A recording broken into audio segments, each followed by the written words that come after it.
In this video, we are going to walk through how to calculate return on sales. Return on sales calculates the ratio of a company's net income to its net sales. It measures the amount of profit being generated for each dollar of sales. When interpreting the return on sales ratio, it is better to see an increasing trend. An increasing return on sales ratio indicates the company is efficiently generating profits from its sales. A decreasing return on sales ratio indicates that the company is less efficient in turning revenues into profits. This could be a sign of financial trouble. The return on sales ratio is always more useful when it is used for comparison than by itself. The return on sales ratio can be compared to the return on sales for companies within the same industry.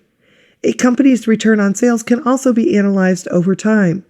Generally, it would be desirable to see a return on sales that is increasing or remaining stable over time. The return on sales is calculated by taking net income less dividends and dividing that total by net sales.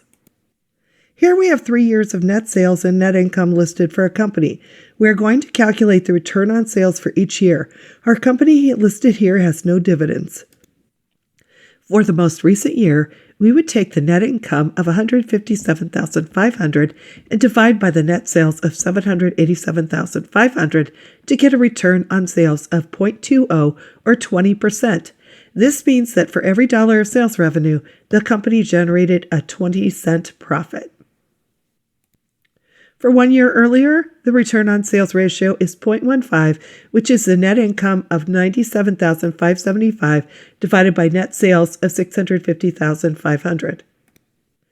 For the earliest year, the return on sales is 0.12 or 12%, which is calculated by dividing the net income of $66,000 by the net sales of $550,000.